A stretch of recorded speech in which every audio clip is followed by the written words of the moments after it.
Hello! In this one, I'm going to show you how you can do keyword research using SEMrush, which is a premium SEO tool. If you have not watched the earlier videos at the start of this course, specifically the videos in the niche research section, then please go back and watch that, as although this is a premium tool, as I actually show you how you can get access to this tool for completely free for 14 days. So once you have access to SEMrush, all you need to do is literally enter in the keyword you want to target. So following suit of the same niche, I'm going to enter best table saw, hit return, and then carry out a search. And as you can see, it returns tons of data all related to my search term. The first thing you need to do is make sure you have the right database selected. So as I'm targeting the US, I want to make sure I have United States here.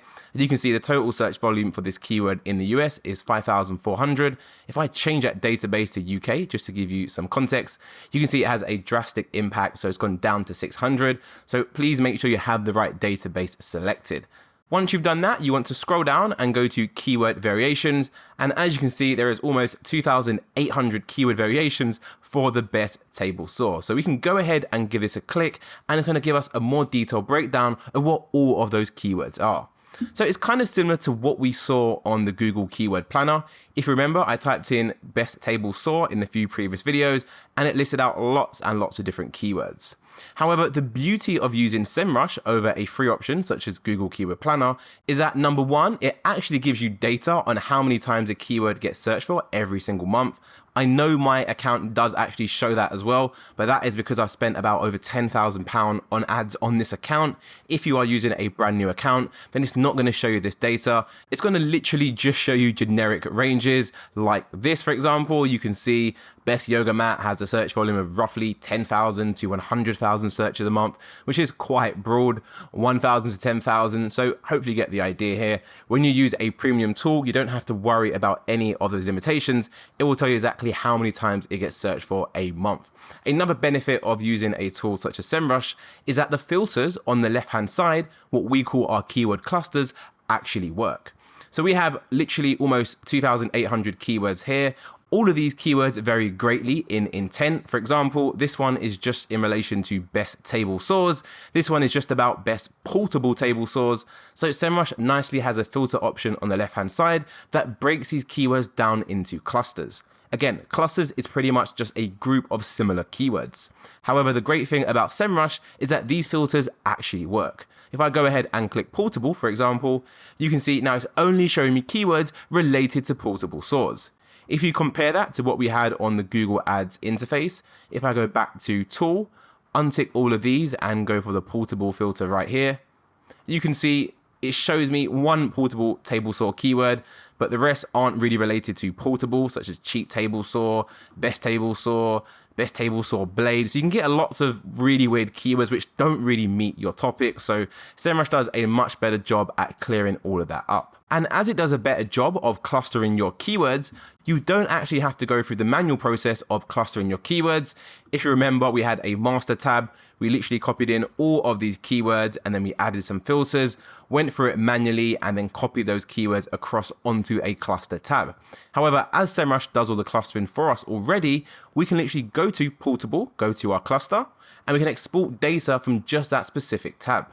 So make sure you have this group selected, which we have 168 keywords. I'll go for a CSV file, and then I can open that up and see all my keywords related to that cluster. So again, we only need the first two columns. We need keyword and the monthly searches. All the other stuff can be completely ignored.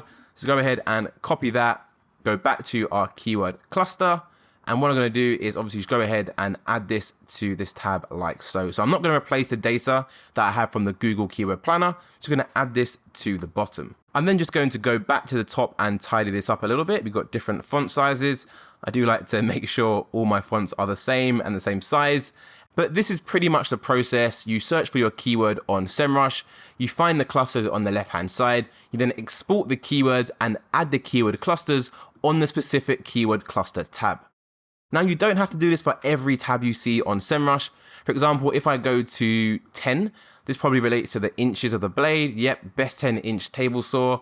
If you have no intention for creating pages and content on your website about the best 10-inch blade, maybe you just want to focus on specific clusters for whatever reason, then of course you can ignore those. Although typically speaking, you are going to want to make sure you go ahead and do the most popular clusters for your topic to ensure you cover the complete niche and you have the most amount of relevancy possible. You are going to note as well that a lot of these keywords towards the bottom have very low search volumes. For example, all of these keywords here have a search volume of 0, which is obviously very, very low. So you don't have to copy all of these across into your master sheet if you don't want when you export the data. You can just copy the ones that have actual search volume.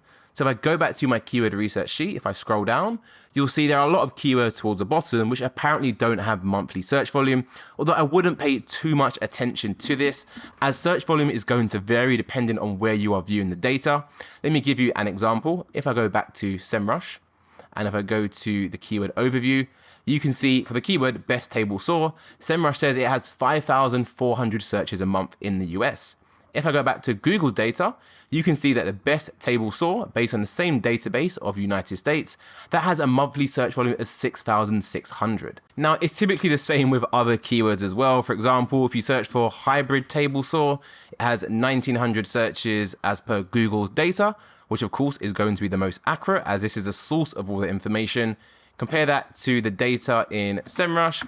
Hybrid table saw says it has 1,600 searches. So 1,600 searches on SEMrush, compare that to Google, 1,900 searches. So it's 300 searches less. So this is a good thing, of course, as we're pretty much underestimating the potential of our keywords and our income potential for our websites as well. But typically speaking, the data you see in Google Ads is going to be more accurate than what you see on these third-party tools. But either way, they're not too far off. And lastly, I just want to add that it's not just keyword variations you want to be looking at when you're doing your keyword research. You also want to be taking a look at the related keywords as well, as you can often find some really good gems in there. Related keywords are pretty much as it sounds, keywords related to your main search term. So that is it for this one, and I'll see you in the next video.